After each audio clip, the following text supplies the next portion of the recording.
안녕하세요. 체육학 박사 낑아입니다. 저는 석사 논문을 시니어 스포츠로 쓰면서 60대 이상 분들의 건강에 관심을 갖게 되었고, 지금은 재활운동센터에서 바른 자세와 척추 건강을 전문으로 가르치고 있습니다. 영상 시작하기 전에 작은 부탁 하나 드릴게요. 이 영상이 도움이 되셨다면 구독 버튼과 좋아요 버튼을 꼭 눌러주세요. 여러분의 작은 클릭 하나가 더 많은 분들에게 건강 정보를 전달하는데 큰 힘이 됩니다. 그럼 지금부터 제가 현장에서 시니어 분들을 만나면서 가장 많이 받는 질문, 바로 무릎 통증의 진짜 원인과 해결 방법을 알려드리겠습니다. 오늘 이 영상을 보고 계신다면 아마도 이런 경험이 있으실 겁니다. 건강을 위해 매일 아침 공원을 걷는데 오히려 무릎이 더 아파지는 것 같다는 느낌. 예전에는 1시간을 걸어도 괜찮았는데 요즘은 10분만 걸어도 무릎 안쪽이 욱신거린다는 불안감, 그리고 도대체 왜 걸을수록 더 아플까라는 의문이 드셨을 겁니다. 오늘 이 모든 의문에 대한 답을 드리겠습니다. 박순희 씨는 66살입니다. 남편이 5년 전 퇴직한 이후로 부부는 매일 아침 동네 공원을 함께 걷는 것이 일상이 되었습니다. 처음 걷기를 시작했을 때만 해도 몸이 한결 가벼워지는 느낌이었고 혈압도 조금씩 안정되는 것 같아서 기분이 좋았습니다. 주변 친구들도 요즘 얼굴이 좋아졌다며 칭찬을 해주었고, 순희 씨는 걷기 운동에 더욱 열심을 냈습니다. 그런데 60대 중반을 넘어서면서부터 뭔가 달라지기 시작했습니다. 예전에는 40분을 걸어도 무릎이 전혀 불편하지 않았는데 어느 순간부터 15분만 걸어도 무릎 안쪽에서 묵직한 통증이 느껴졌습니다. 처음에는 오늘 컨디션이 안 좋은가 보다라고 생각하고 넘겼지만 그 통증은 사라지지 않고 오히려 점점 더 심해졌습니다. 걷는 시간을 줄여보기도 하고 며칠 쉬어보기도 했지만 다시 걷기 시작하면 똑같은 통증이 찾아왔습니다. 가장 힘든 순간은 계단을 내려갈 때였습니다. 아파트 2층에서 1층으로 내려가는 짧은 계단인데도 무릎에 체중이 실릴 때마다 찌릿한 통증이 올라왔고, 순희 씨는 난간을 꼭 잡고 한 계단 한 계단 조심스럽게 내려가야 했습니다. 남편은 병원에 가보는 게 어떻겠냐고 걱정스럽게 물었지만 순희 씨는 나이 들면 다 이런 거지 뭐라며 대수롭지 않게 넘겼습니다. 하지만 마음 한편으로는 불안했습니다. 걷기만 하면 건강해진다고 했는데 왜 자꾸 무릎이 아픈 걸까요? 어느 날 아침 공원에서 같이 걷던 친구 영자 씨가 먼저 말을 꺼냈습니다. 영자 씨도 요즘 무릎이 아파서 걷기가 힘들다는 것이었습니다. 두 사람은 벤치에 앉아 서로의 무릎 이야기를 나누었고, 비슷한 또래의 다른 분들도 하나둘 모여들어 무릎 통증 이야기를 털어놓기 시작했습니다. 놀라운 것은 거의 모든 분들이 걸을수록 오히려 더 아프다는 동일한 증상을 겪고 있다는 사실이었습니다.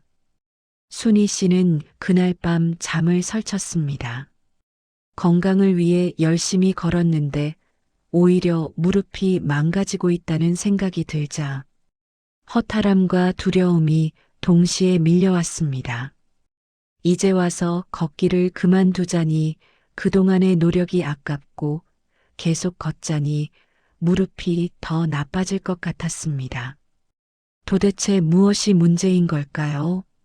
제가 체육학을 공부하면서 배운 것 중 가장 중요한 사실 하나를 먼저 말씀드리겠습니다.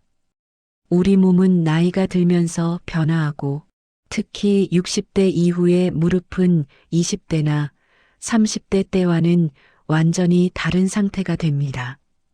이것은 자연스러운 노화 과정이며 누구에게나 일어나는 일입니다. 무릎 관절 안쪽에는 연골이라는 조직이 있습니다. 이 연골은 마치 무릎뼈와 뼈 사이에 있는 쿠션 같은 역할을 하는데 걸을 때나 계단을 오르내릴 때 충격을 흡수해주는 중요한 부분입니다. 젊을 때는 이 연골이 두껍고 탄력이 있어서 웬만한 충격은 다 흡수할 수 있지만 나이가 들면서 연골은 점점 얇아지고 탄력을 잃게 됩니다. 마치 자주 사용한 지우개가 점점 얇아지는 것처럼 연골도 수십 년 동안 사용하면서 조금씩 닳아 없어지는 것입니다. 여기에 더해서 또 하나의 중요한 변화가 일어납니다. 바로 근육의 감소입니다. 의학 용어로는 사코페니아라고 부르는 이 현상은 60대 이후 급격하게 진행되는데 특히 허벅지 앞쪽과 엉덩이 근육이 크게 줄어듭니다. 이 근육들은 걸을 때 무릎 관절에 가해지는 충격을 분산시켜주는 역할을 하는데 근육이 약해지면 그 충격이 고스란히 무릎 관절로 전달됩니다. 조금 더 구체적으로 설명드리면 걸을 때 우리 무릎에는 체중의 약 3배에서 5배에 달하는 하중이 실립니다. 예를 들어 60kg인 분이 걷는다면 한 발을 디딜 때마다 무릎에는 최대 300kg의 압력이 가해지는 것입니다. 젊을 때는 튼튼한 근육과 두꺼운 연골이 이 압력을 잘 견뎌냈지만 60대가 되면 근육은 약해지고 연골은 얇아진 상태에서 같은 압력을 받아야 합니다. 당연히 무릎이 버티기 힘들어지는 것입니다. 그리고 많은 분들이 놓치고 있는 중요한 사실이 하나 더 있습니다. 60대의 몸은 회복 속도도 느려집니다. 젊을 때는 하루 운동하고 하루 쉬면 근육이 금방 회복되었지만 나이가 들면 같은 운동을 해도 회복하는데 이틀에서 사흘이 걸립니다. 그래서 매일 똑같은 시간, 똑같은 방식으로 걷는다면 무릎은 충분히 회복할 시간 없이 계속 손상을 입게 되는 것입니다. 순희 씨가 겪고 있는 무릎 통증도 바로 이런 이유 때문이었습니다. 20년 전 40대 때의 몸 상태로 걸었을 때는 아무 문제가 없었지만 60대가 된 지금은 같은 방식으로 걸어서는 안 되는 것이었습니다. 하지만 순희 씨는 이 사실을 몰랐고 걷기만 하면 건강해진다는 막연한 믿음으로 계속 같은 방식으로 걸었습니다. 결과는 무릎의 만성적인 통증이었습니다. 순희 씨는 결국 친구 영자 씨의 권유로 동네 정형외과를 찾았습니다. 의사 선생님은 엑스레이를 찍어보고 연골이 많이 닳았네요. 평소에 어떻게 걸으시는지 한번 보여주시겠어요? 라고 물었습니다. 순희 씨는 진료실 안을 천천히 걸었고 의사 선생님은 고개를 끄덕이며 예상했던 대로네요 라고 말했습니다. 진료가 끝난 후 순희 씨는 물리치료실로 안내받았습니다. 그곳에서 만난 운동치료사 선생님은 순희 씨의 걸음걸이를 유심히 관찰하더니 이렇게 말했습니다.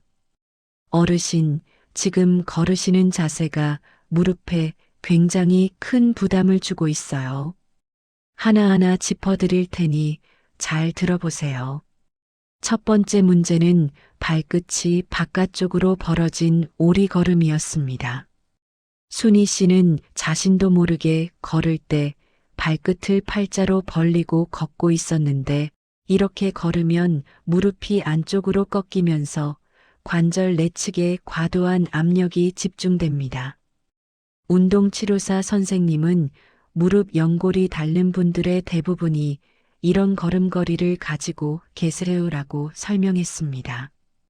두 번째 문제는 상체가 앞으로 숙여진 자세였습니다. 나이가 들면서 자연스럽게 허리가 구부정해지는데 이 상태로 걸으면 체중의 중심이 앞으로 쏠리면서 무릎 앞쪽, 특히 슬개골 주변에 지속적인 압박이 가해집니다. 순희 씨는 평소 허리가 좀 구부정하다는 이야기를 들었지만 그것이 무릎 통증과 연관되어 있다는 사실은 전혀 몰랐습니다. 세 번째 문제는 보폭이 너무 넓다는 것이었습니다. 많은 분들이 운동 효과를 높이려고 일부러 보폭을 크게 벌려서 걷는데 이는 오히려 무릎에 독이 됩니다. 보폭이 넓어지면 발이 땅에 닿을 때 무릎이 완전히 펴진 상태가 되고 이때 관절에 가해지는 충격이 배가 됩니다. 운동치료사 선생님은 시니어 분들은 보폭을 좁게 대신 걸음수를 늘리는 것이 훨씬 안전해요라고 조언했습니다. 네 번째 문제는 무릎을 완전히 펴면서 걷는 경직된 걸음이었습니다. 이것은 흔히 올바른 자세라고 잘못 알려진 경우가 많은데 사실 무릎을 너무 꼿꼿하게 펴고 걸으면 관절이 충격을 흡수할 수 없습니다. 무릎은 약간 유연하게 굽혔다 펴졌다를 반복하면서 걸어야 하는데 경직된 자세로 걸으면 모든 충격이 관절 연골에 직접 전달됩니다. 다섯 번째 문제는 체중이 한쪽 발에 몰리는 비대칭 걸음이었습니다. 순희 씨는 젊을 때 오른쪽 발목을 다친 적이 있어서 무의식 중에 왼쪽 다리에 체중을 더 싣는 습관이 있었습니다. 그 결과 왼쪽 무릎에만 과도한 부담이 가해졌고 통증도 주로 왼쪽에서 심하게 나타났습니다. 운동치료사 선생님은 이런 비대칭은 장기적으로 척추에도 영향을 미칠 수 있어요 라고 경고했습니다. 순희 씨는 운동치료사 선생님의 설명을 들으면서 깊은 한숨을 쉬었습니다. 자신이 그동안 무릎 건강을 위해 열심히 걸었다고 생각했는데 알고 보니 무릎을 망치는 방법으로 걸어왔던 것입니다. 그러나 운동치료사 선생님은 희망적인 이야기를 덧붙였습니다. 아직 늦지 않았어요. 지금부터라도 올바른 방법을 배우고 실천하시면 충분히 나아질 수 있습니다. 운동치료사 선생님은 순희 씨에게 앉으라고 권하며 찬찬히 설명을 시작했습니다. 어르신, 지금까지는 많이 걷는 것에 집중하셨죠? 그런데 60대 이후에는 생각을 완전히 반대로 바꾸셔야 합니다. 걷는 시간을 늘리는 게 아니라 걸을 수 있는 몸을 먼저 만드는 것이 중요해요. 이 말이 순희 씨에게는 충격이었습니다. 지금까지 건강 프로그램에서도 주변 사람들에게서도 하루 10,000보를 걸어야 한다. 1시간 이상 걸어야 효과가 있다는 이야기만 들어왔는데 지금 운동치료사 선생님은 정반대의 이야기를 하고 있었습니다. 운동치료사 선생님의 설명은 이어졌습니다. 걷기는 분명히 좋은 운동입니다. 하지만 그것은 무릎이 그 운동을 견딜 수 있을 때의 이야기예요. 지금 어르신의 무릎 상태는 약해진 근육과 다른 연골 때문에 걷기라는 운동 자체를 감당하기 어려운 상태입니다. 이 상태에서 계속 걸으면 무릎은 계속 손상됩니다. 체육학을 공부한 사람으로서 제가 이 부분을 좀 더 설명드리겠습니다. 운동에는 순서가 있습니다. 먼저 관절을 지탱할 수 있는 근력을 기르고 그 다음에 유산소 운동을 해야 합니다. 그런데 많은 시니어 분들이 이 순서를 건너뛰고 바로 걷기 운동부터 시작하십니다.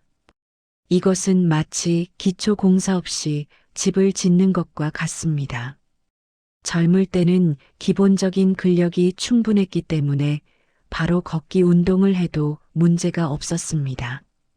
하지만 60대가 되면 근육량이 크게 줄어들기 때문에 먼저 그 근육을 다시 키우는 작업이 필요합니다. 특히 허벅지 앞쪽의 대퇴사두근과 엉덩이의 둔근은 무릎을 보호하는 가장 중요한 근육인데 이 근육들이 약하면 아무리 올바른 자세로 걸어도 무릎은 계속 아플 수밖에 없습니다. 운동치료사 선생님은 순희 씨에게 간단한 테스트를 제안했습니다. 의자에 앉았다가 손을 쓰지 않고 일어나 보세요. 순희 씨는 쉽게 할 수 있을 거라고 생각했지만 막상 해보니 무릎에 힘이 들어가지 않아서 손으로 의자를 짚어야 일어설 수 있었습니다. 운동치료사 선생님은 고개를 끄덕이며 말했습니다. 바로 이겁니다. 의자에서 일어서는 것도 힘든 근력으로 40분을 걸으려고 하시니 무릎이 아픈 거예요. 그렇다면 어떻게 해야 할까요? 운동치료사 선생님의 처방은 명확했습니다. 지금부터 한 달 동안은 걷는 시간을 절반으로 줄이세요. 대신 걷기 전에 무릎 주변 근육을 강화하는 운동을 매일 10분씩 하세요. 그리고 걸을 때는 오늘 제가 알려드린 올바른 자세로 천천히 걸으세요. 한 달 후에 다시 오시면 분명히 변화를 느끼실 겁니다.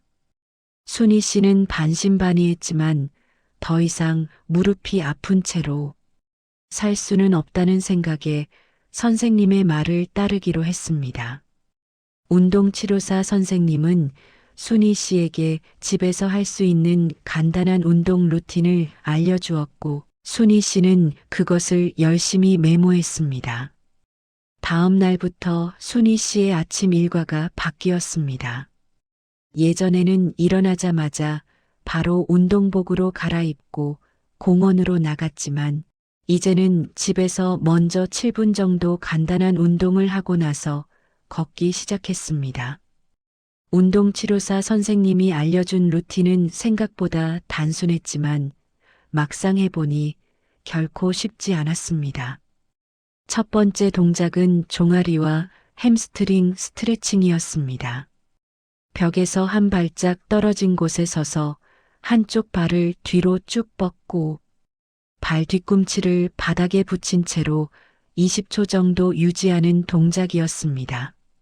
순희 씨는 처음 해봤을 때 종아리 뒤쪽이 당기는 느낌이 너무 강해서 깜짝 놀랐습니다. 운동치료사 선생님은 이 근육이 굳어 있으면 걸을 때 발목이 제대로 움직이지 않아서 무릎에 부담이 간다고 설명했었습니다. 두 번째 동작은 벽을 짚고 하는 발목 가동성 운동이었습니다. 벽 앞에 서서 한쪽 무릎을 천천히 앞으로 밀어내면서 발목을 구부렸다 펴는 동작을 10번씩 반복하는 것이었습니다. 이 운동은 간단해 보였지만 순희 씨는 발목이 생각만큼 유연하지 않다는 것을 깨달았습니다. 발목이 뻣뻣하면 걸을 때 충격 흡수가 제대로 되지 않고 그 충격이 고스란히 무릎으로 전달된다는 것을 이제야 이해하게 되었습니다. 세 번째 동작은 의자 스쿼트였습니다. 의자 앞에 서서 천천히 앉았다가 일어서는 동작을 10번 반복하는 것인데 중요한 것은 손을 쓰지 않고 오로지 다리 힘만으로 해야 한다는 점이었습니다. 순희 씨는 첫날 5번 하고 나서 허벅지가 후들거려서 더 이상 할 수가 없었습니다. 그제야 자신의 다리 근력이 얼마나 약해졌는지 실감했습니다. 운동치료사 선생님의 말이 맞았습니다. 이런 근력으로 40분을 걸었으니 무릎이 아플 수밖에 없었던 것입니다. 네 번째 동작은 힙브릿지였습니다. 바닥에 누워서 무릎을 구부리고 엉덩이를 천천히 들어 올렸다 내리는 동작인데 이것도 10번 반복해야 했습니다. 순희 씨는 처음에 이 동작이 왜 필요한지 이해하지 못했습니다. 걷기 운동에 엉덩이가 무슨 상관이냐고 생각했지만 운동치료사 선생님은 엉덩이 근육이 약하면 걸을 때 골반이 흔들리고 그 불안정성이 무릎에 그대로 전달된다고 설명했습니다. 실제로 힙브릿지를 하고 나면 엉덩이 뒤쪽과 허벅지 뒤쪽이 따뜻해지는 느낌이 들었습니다. 5번째 동작은 무릎 주위 근육을 깨우는 셀프 마사지였습니다. 의자에 앉아서 무릎 위쪽 허벅지 부분을 양손으로 부드럽게 주무르는 것인데 30초 정도만 해도 허벅지 근육이 조금 풀어지는 느낌이 들었습니다. 운동치료사 선생님은 근육이 경직되어 있으면 제 역할을 하지 못하니 가볍게 풀어주고 시작하는 게 중요하다고 강조했습니다. 6번째 동작은 체중 싣기 훈련이었습니다. 양발을 어깨 너비로 벌리고 서서 천천히 한쪽 발에 체중을 실었다가 다시 중앙으로 돌아오는 동작을 좌우로 10번씩 반복하는 것이었습니다. 이 동작은 걸을 때 체중 이동을 부드럽게 하기 위한 준비 운동이었고 순희 씨는 이 동작을 하면서 자신이 평소 한쪽 다리에 체중을 과도하게 싣는 습관이 있다는 것을 깨달았습니다.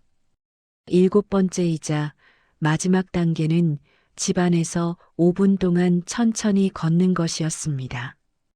단, 이때는 운동치료사 선생님이 알려준 올바른 걸음걸이를 의식하면서 걸어야 했습니다. 발끝을 정면으로 향하게 하고 보폭을 좁게 하며 무릎을 약간 부드럽게 유지하고 상체를 꼿꼿이 세우는 것이었습니다. 처음에는 이 모든 것을 동시에 의식하기가 어려웠지만 며칠 반복하다 보니 조금씩 익숙해졌습니다. 이 7분 루틴을 마치고 나면 순희 씨는 몸이 확실히 달라진 느낌을 받았습니다. 다리에 힘이 들어가는 느낌이 있었고 무릎도 예전보다 안정적인 느낌이 들었습니다. 그제야 운동치료사 선생님이 걷기 전 5분이 더 중요하다고 했던 말의 의미를 이해할 수 있었습니다. 7분 루틴을 마치고 공원으로 나간 순희 씨는 이제 걸음걸이 자체를 바꾸는 연습을 시작했습니다. 운동치료사 선생님이 강조했던 3가지 핵심 원칙을 머릿속에 새기고 한 걸음 한 걸음 조심스럽게 걸었습니다. 첫 번째 원칙은 작은 보폭이었습니다. 순희 씨는 평소보다 보폭을 30cm 정도 줄였습니다. 처음에는 이렇게 걸으면 운동이 안 되는 것 같고 답답한 느낌이 들었지만 신기하게도 무릎에 느껴지는 압박감이 확실히 줄어들었습니다. 운동치료사 선생님은 보폭을 줄이면 무릎이 완전히 펴지지 않은 상태에서 발이 땅에 닿기 때문에 충격이 훨씬 작아진다고 설명했었습니다. 2번째 원칙은 발바닥 전체로 착지하는 것이었습니다. 많은 사람들이 걸을 때 발 뒤꿈치부터 땅에 닿고 그 다음 발가락으로 밀어내는 방식으로 걷는데 이것이 올바른 걸음걸이라고 알려져 있습니다. 하지만 운동치료사 선생님은 시니어분들은 이렇게 걸으면 발 뒤꿈치에서 무릎으로 전달되는 충격이 크다며 차라리 발바닥 전체가 동시에 땅에 닿는 느낌으로 부드럽게 걷는 것이 무릎에 더 안전하다고 조언했습니다. 순희 씨는 이 방법을 시도해 보았고 실제로 무릎의 부담이 줄어드는 것을 느낄 수 있었습니다. 3번째 원칙은 엉덩이 근육을 사용하는 것이었습니다. 이것이 가장 어려운 부분이었습니다. 운동치료사 선생님은 걸을 때 다리만 움직이는 게 아니라 엉덩이가 함께 움직여야 한다고 설명했지만 순희 씨는 그 감각을 쉽게 잡을 수 없었습니다. 선생님이 알려준 요령은 발을 앞으로 내밀 때 같은 쪽 엉덩이를 살짝 앞으로 내미는 느낌이었는데 며칠 연습하다 보니 조금씩 감이 잡혔습니다. 엉덩이 근육을 사용하면서 걸으니 허벅지와 무릎에만 집중되던 힘이 분산되는 느낌이 들었습니다. 순희 씨는 이 세 가지 원칙을 지키면서 천천히 걸었습니다. 예전에는 빠르게 걷는 것이 운동 효과가 더 좋다고 생각해서 일부러 속도를 냈지만 이제는 속도보다 자세가 중요하다는 것을 알았습니다. 천천히 걸으면서 발끝이 정면을 향하고 있는지, 무릎이 부드럽게 움직이는지, 상체가 앞으로 숙여지지 않았는지를 계속 확인했습니다. 처음 며칠은 정말 힘들었습니다. 올바른 자세로 걷는다는 것이 생각보다 훨씬 더 많은 집중력을 요구했고 20분만 걸어도 피곤함을 느꼈습니다. 하지만 운동치료사 선생님은 그게 정상이라고 말했습니다. 지금까지 쓰지 않던 근육을 사용하기 시작한 거니까 당연히 피곤할 수밖에 없어요. 하지만 그 피곤함은 좋은 피곤함입니다. 근육이 강해지고 있다는 신호예요.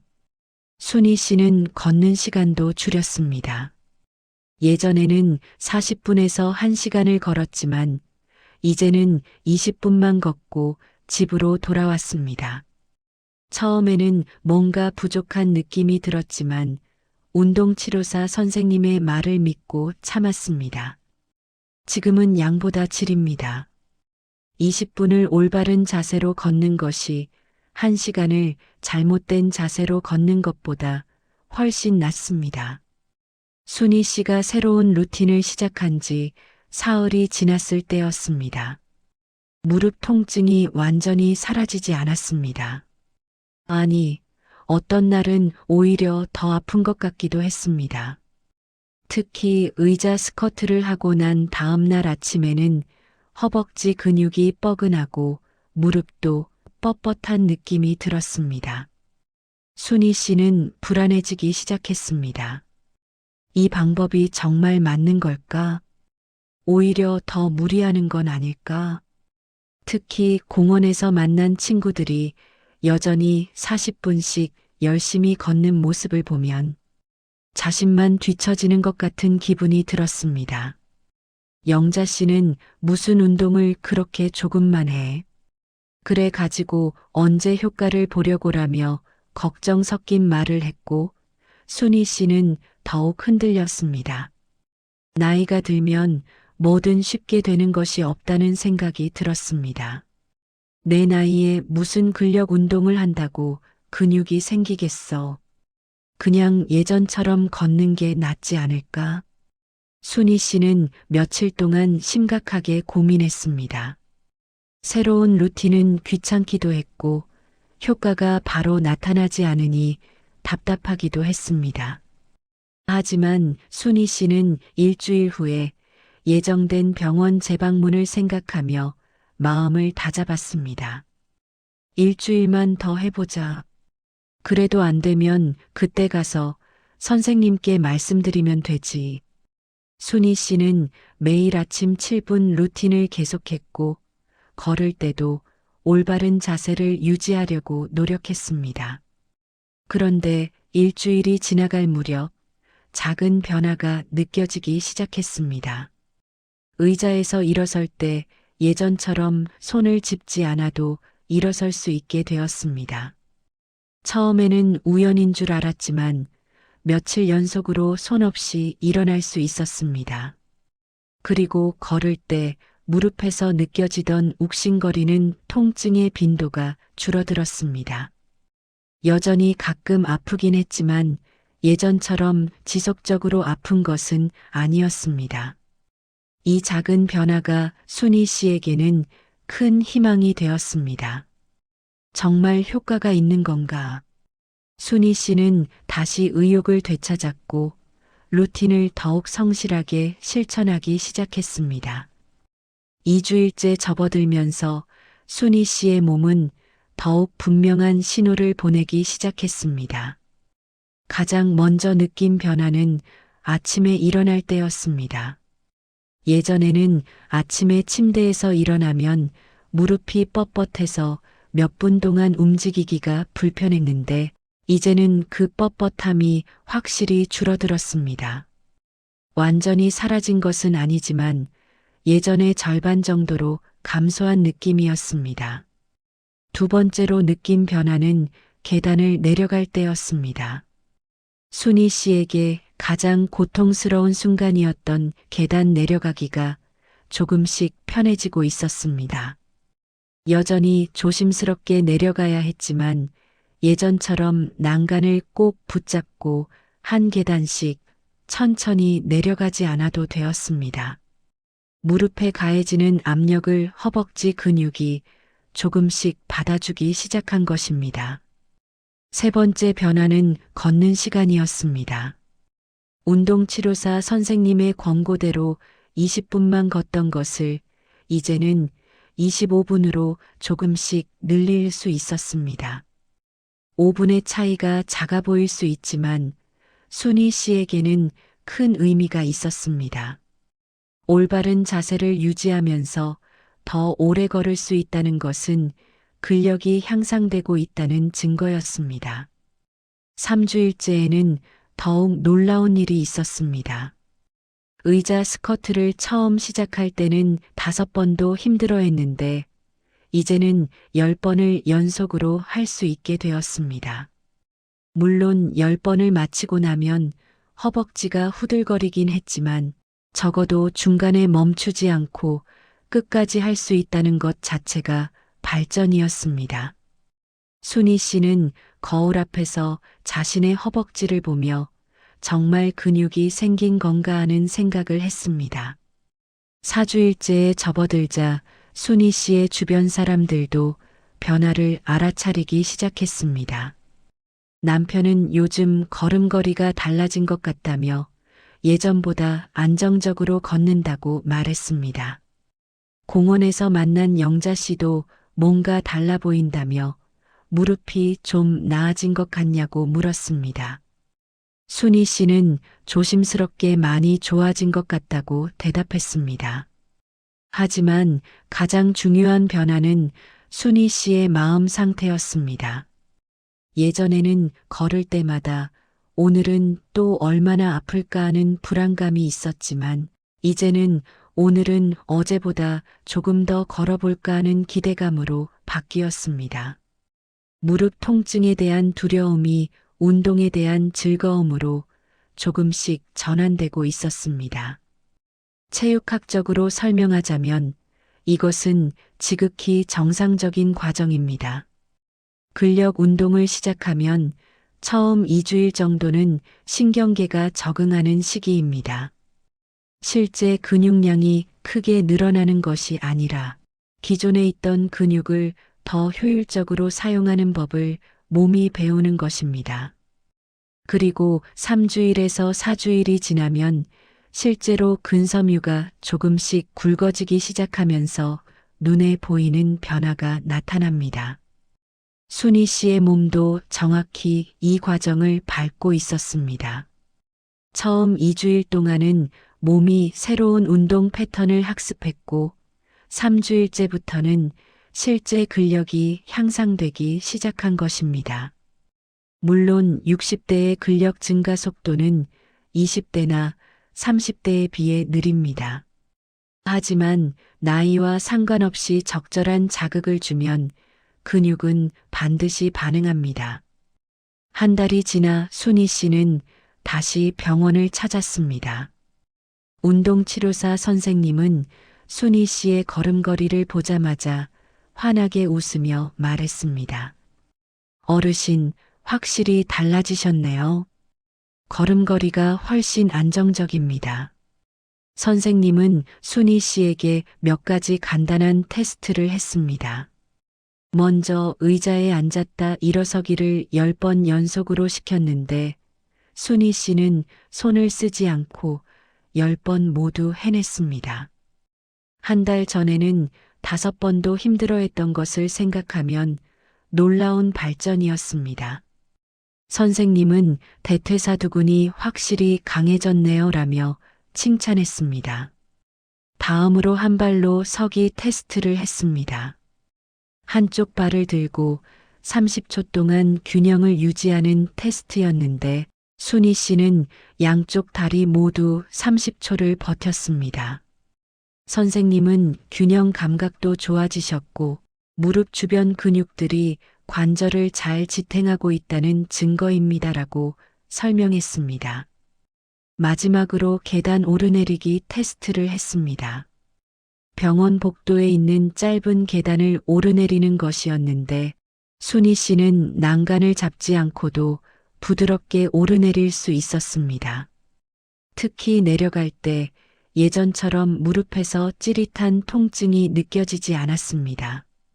선생님은 고개를 끄덕이며 정말 잘하셨습니다라고 말했습니다. 운동치료사 선생님은 순희 씨와 함께 앉아 지난 한 달을 정리했습니다. 어르신께서 성실하게 루틴을 지키신 덕분에 무릎 주변 근육이 많이 강화되었습니다. 이제는 걷는 시간을 조금씩 늘려도 괜찮을 것 같아요. 하지만 여전히 걷기 전 준비 운동은 꼭 하셔야 합니다. 순희 씨는 조심스럽게 물었습니다. 그럼 이제 예전처럼 40분씩 걸어도 될까요? 선생님은 고개를 저으며 대답했습니다. 아직은 아닙니다. 지금은 30분 정도가 적당하고 앞으로 한 달 더 지켜보면서 천천히 늘려가는 게 좋겠습니다. 무엇보다 중요한 것은 시간이 아니라 자세입니다. 올바른 자세로 30분 걷는 것이 잘못된 자세로 1시간 걷는 것보다 훨씬 낫습니다. 선생님은 또 하나의 중요한 조언을 덧붙였습니다. 그리고 어르신, 이 루틴은 일회성이 아닙니다. 평생 가져가셔야 하는 습관입니다. 나이가 들수록 근육은 계속 약해지려고 하기 때문에 꾸준히 관리하지 않으면 다시 원래대로 돌아갑니다. 일주일에 최소 5번은 이 루틴을 유지하시는 게 좋습니다. 순희 씨는 고개를 끄덕였습니다. 이제는 이 루틴이 귀찮거나 부담스럽지 않았습니다. 오히려 아침에 이 운동을 하지 않으면 뭔가 허전한 느낌이 들 정도였습니다. 몸이 이 루틴을 기억하고 원하기 시작한 것입니다. 한 달 반이 지난 어느 봄날 아침이었습니다. 순희 씨는 남편과 함께 공원을 걸었습니다. 오늘은 특별히 날씨가 좋았고 공원에는 벚꽃이 만개해 있었습니다. 순희 씨는 집에서 7분 루틴을 마치고 나와서 남편과 함께 천천히 걸었습니다. 작은 보폭으로 발끝을 정면으로 향하게 하고 무릎을 부드럽게 유지하면서 걸었습니다. 이제는 이런 자세가 자연스러워졌고 특별히 의식하지 않아도 몸이 알아서 올바른 자세를 유지했습니다. 30분을 걸었지만 무릎은 전혀 아프지 않았습니다. 오히려 걸을수록 다리에 힘이 생기는 느낌이었습니다. 공원 벤치에 앉아 있던 영자 씨가 순희 씨를 보고 손을 흔들었습니다. 순희야, 요즘 무릎은 어때? 순희 씨는 환하게 웃으며 대답했습니다. 많이 좋아졌어. 이제는 30분 걸어도 안 아파. 영자 씨는 놀란 표정으로 물었습니다. 어떻게 한 거야? 나는 아직도 10분만 걸어도 아픈데. 순희 씨는 영자 씨에게 자신이 지난 한 달 반 동안 해온 것들을 설명했습니다. 걷기 전에 하는 7분, 루틴, 올바른 걸음걸이, 걷는 시간을 줄이고 자세에 집중한 것 등을 차근차근 이야기했습니다. 영자 씨는 고개를 끄덕이며 나도 한번 해봐야겠다고 말했습니다. 순희 씨는 영자 씨에게 운동치료사 선생님이 있는 병원을 소개해 주었고 집에 가서 그동안 메모해둔 루틴을 정리해서 보내주겠다고 약속했습니다. 무릎 통증으로 고생하는 친구에게 도움을 줄 수 있다는 것이 순희 씨에게는 기쁨이었습니다. 걷기를 마치고 집으로 돌아오는 길에 순희 씨는 문득 깨달았습니다. 지난 몇 달 동안 자신은 더 많이 걷기에만 집중했었다는 것을. 하지만 정작 중요한 것은 제대로 걸을 수 있는 몸 만들기였다는 것을. 건물을 지을 때 기초 공사가 중요하듯이 걷기 운동도 그것을 받쳐줄 근육이라는 기초가 먼저 필요했던 것입니다. 그날 저녁 순희 씨는 남편과 함께 저녁을 먹으며 이야기를 나누었습니다. 여보, 나 요즘 무릎이 정말 많이 좋아진 것 같아. 오늘도 30분 걸었는데 전혀 안 아팠어. 남편도 기뻐하며 말했습니다. 당신 걸음걸이가 확실히 달라진 거 나도 느꼈어. 예전보다 훨씬 자신 있게 걷는 것 같더라고. 순희 씨는 그 말을 듣고 가슴이 뭉클했습니다. 무릎이 아프지 않다는 것이 이렇게 큰 행복일 줄은 몰랐습니다. 걷기가 두려움이 아니라 즐거움으로 돌아온 것이 너무나 감사했습니다. 2달째 접어들면서 순희 씨의 일상은 완전히 바뀌어 있었습니다. 아침에 눈을 뜨면 가장 먼저 7분 루틴부터 시작했습니다. 이제는 루틴을 외우고 있어서 종이를 보지 않아도 자연스럽게 할 수 있었고 각 동작을 할 때 어느 근육이 쓰이는지도 느낄 수 있었습니다. 루틴을 마치고 공원으로 나가면 30분에서 40분 정도 걸었습니다. 운동치료사 선생님의 허락을 받고 조금씩 시간을 늘린 것입니다. 하지만 여전히 가장 중요하게 생각하는 것은 시간이 아니라 자세였습니다. 피곤하거나 무릎에 조금이라도 불편함이 느껴지면 과감하게 시간을 줄였습니다. 순희 씨는 이제 무릎 통증을 관리하는 법을 알게 되었습니다. 어느 날 평소보다 많이 걸었다 싶으면 다음 날은 걷는 시간을 줄이고 대신 집에서 근력 운동을 더 했습니다. 비가 와서 밖에 나가지 못하는 날도 있었지만 그런 날은 집 안에서 제자리 걷기와 근력 운동으로 대체했습니다. 가장 큰 변화는 순희 씨의 자신감이었습니다. 예전에는 계단을 보면 긴장했고 오래 서 있어야 하는 상황을 피했습니다.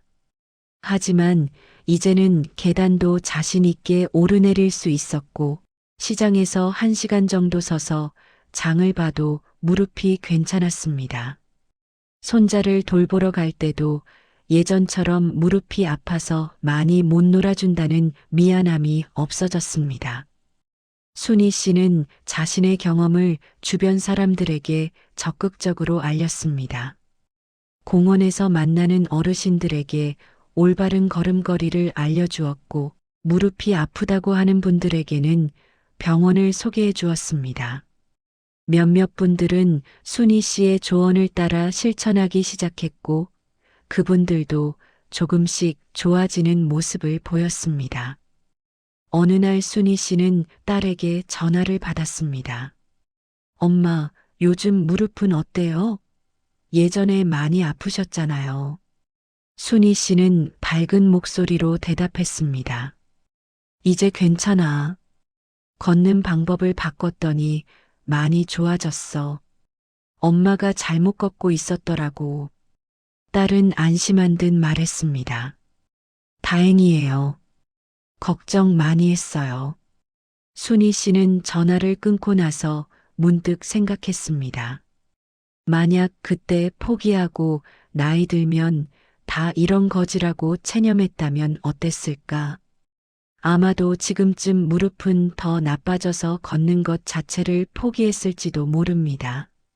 하지만 다행히도 제때 운동치료사 선생님을 만났고 올바른 방법을 배웠고 꾸준히 실천했습니다.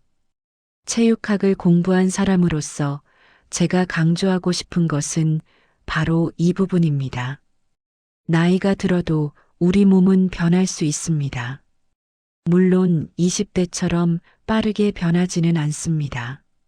하지만 올바른 방법으로 꾸준히 노력하면 60대에도 70대에도 충분히 근력을 키우고 통증을 줄일 수 있습니다. 중요한 것은 포기하지 않는 것, 그리고 올바른 방법을 아는 것입니다.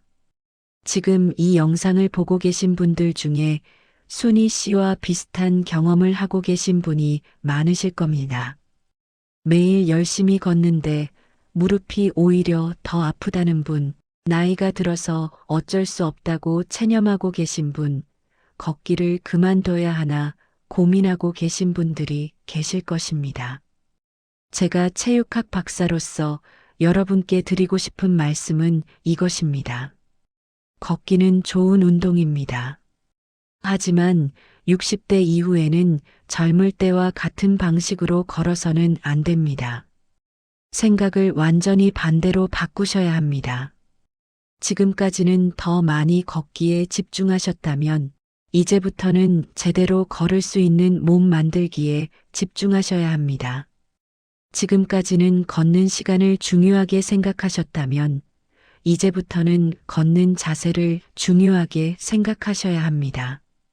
지금까지는 유산소 운동만 하셨다면 이제부터는 근력 운동을 먼저 하셔야 합니다. 이것이 바로 반대로 하세요의 의미입니다. 60대의 무릎은 20대의 무릎과 다릅니다. 같은 방법으로는 같은 결과를 얻을 수 없습니다. 오히려 더 나빠질 수 있습니다. 하지만 방법을 바꾸면 충분히 좋아질 수 있습니다. 순희 씨의 이야기는 특별한 이야기가 아닙니다. 올바른 방법을 알고 꾸준히 실천한 평범한 60대 여성의 이야기입니다. 여러분도 충분히 할 수 있습니다. 지금 당장 시작하셔도 늦지 않습니다. 걷기 전 7분만 투자하세요. 무릎 주변 근육을 깨우고 강화하는 간단한 운동들을 하세요. 그리고 걸을 때는 시간보다 자세에 집중하세요. 작은 보폭으로 발바닥 전체로 착지하고 엉덩이 근육을 사용하면서 걸으세요. 처음에는 어색하고 힘들겠지만 몸은 반드시 변합니다. 중요한 것은 꾸준함입니다. 하루 이틀 하고 그만두면 아무 의미가 없습니다. 최소 한 달은 성실하게 실천해 보세요. 그러면 분명히 변화를 느끼실 수 있을 것입니다. 그리고 그 변화는 단순히 무릎 통증의 감소뿐만 아니라 걷기에 대한 자신감, 일상생활의 질 향상으로 이어질 것입니다. 저는 체육학 박사로서 여러분이 올바른 정보를 바탕으로 건강한 노년을 보내시길 진심으로 바랍니다. 무릎 통증 때문에 걷기를 포기하지 마세요. 방법을 바꾸세요. 생각을 반대로 하세요. 그러면 여러분의 무릎도 여러분의 인생도 달라질 수 있습니다. 본 영상의 내용은 일반적인 건강 정보 제공 목적이며 개인별 증상이나 상태에 따라 적합하지 않을 수 있습니다. 무릎 통증이 심하거나 지속되는 경우 반드시 정형외과 전문의와 상담하시기 바랍니다. 본 영상은 의학적 진단이나 치료를 대체할 수 없음을 알려드립니다. 여기까지 시청해 주셔서 정말 감사합니다. 오늘 영상이 무릎 통증으로 고생하시는 분들에게 작은 희망이 되었으면 좋겠습니다. 이 영상이 도움이 되셨다면 구독 버튼과 좋아요 버튼을 꼭 눌러주세요. 그리고 주변에 무릎 통증으로 힘들어 하시는 분들이 계시다면 이 영상을 공유해 주시면 감사하겠습니다. 다음 영상에서는 어깨 통증과 관련된 내용을 준비하고 있습니다. 50견으로 고생하시는 분들, 팔을 들어 올리기 힘드신 분들께 도움이 될 만한 내용입니다. 구독하시고 알림 설정해 두시면 새로운 영상이 올라올 때 바로 확인하실 수 있습니다. 건강한 노년은 스스로 만들어가는 것입니다. 포기하지 마시고 올바른 방법으로 꾸준히 실천하세요. 여러분의 건강한 내일을 응원합니다. 감사합니다.